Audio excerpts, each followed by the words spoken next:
All right, so back in 2015, I was a failed Web2 founder, and I was with the option of moving from Paris, where I'm from originally, to Luxembourg, where I would have been kind of like a sales structure at a finance place. Or the other opportunity was one of my best friends who had been a hedge fund, a trader for his own account for the prior 10 years, had a really big kind of like track record of success, needed his right hand or something like to build a hedge fund. And so, well, the latter was much more promising. It gave me the opportunity to build my own business here in the U.S., and so it was a no-brainer for me. And I actually took a ticket from Paris, and we met directly in, in Las Vegas because he's a poker player, and at the time I think it was April. Yeah, there was some tournament or something, and so I just took a one-way ticket without a way back. And so how does this relates to Bitcoin? Well, the funny story is that at the same time, we had just kind of like had Bitcoin on our radar. Like one of our investors who was also a friend at the time in our fund had invested in Ethereum, and Ethereum had skyrocketed. And I remember he had made $1 million with, a couple of hundreds of dollars invested in Ethereum when it was worth pennies on the dollar. So my ex business partner had Bitcoin on his radar, and he had invested his own personal money and family money. But there was a glitch with kind of like the solution, the custodian solution that he was using for his family, and it scared him. And so he pulled his money out. But hadn't he pulled his money out, basically it would have meant that my journey with him would have been null, because he would have made so much money during that bull market that building a business with me, even if it was at the time like his lifetime goal, we wouldn't have done it. So in a way, I was lucky that Bitcoin at the time, the tools with Bitcoin weren't so developed that allowed me to basically take a one-way ticket here and start my journey as a founder of a hedge fund in New York. That is very very funny, very interesting.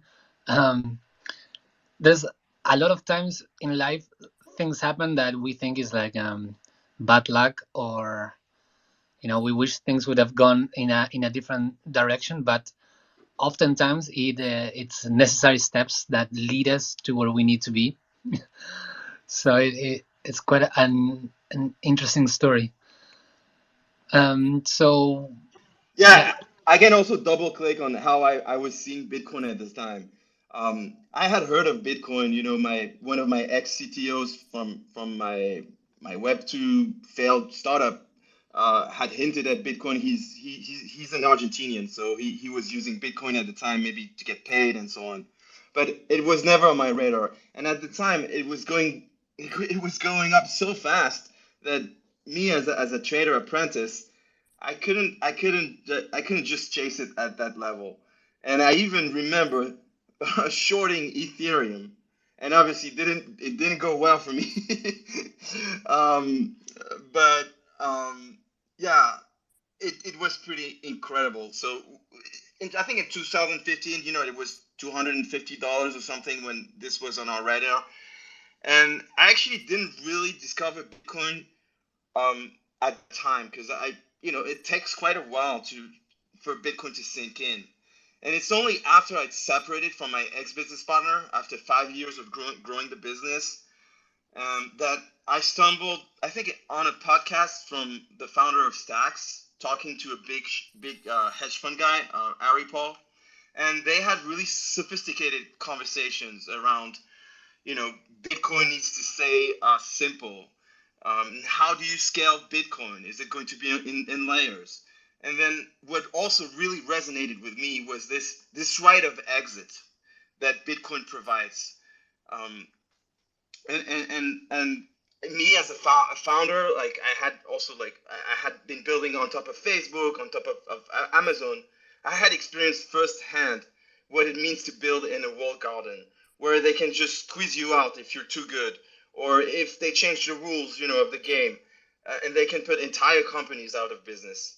I remember reading an article by Chris Dixon, who's like a kind of like a big VC person, that was exactly stating this, that developers were tired of the bait and betray strategies of these companies, and that Web3 was bound to win because of the openness.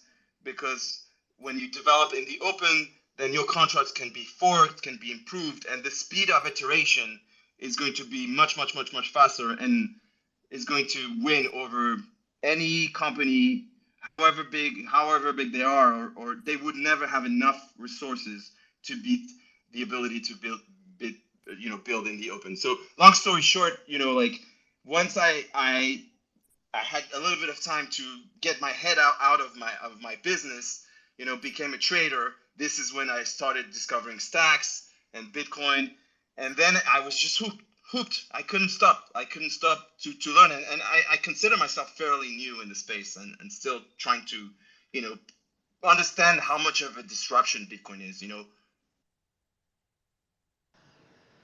Yeah, that is a very key point, for people to understand the difference of building on Bitcoin on anywhere else. Is the walled garden metaphor, and we see this play out almost every single day. There's like a news of, oh, Apple just removed this app from the App Store, or they're taking insane commissions for you to even be allowed in the App Store. So this whole concept of the walled garden and just Bitcoin being a completely open field, I think that's one of the things that, for people looking to build something, for founders, I think is very important. I don't know, Manu,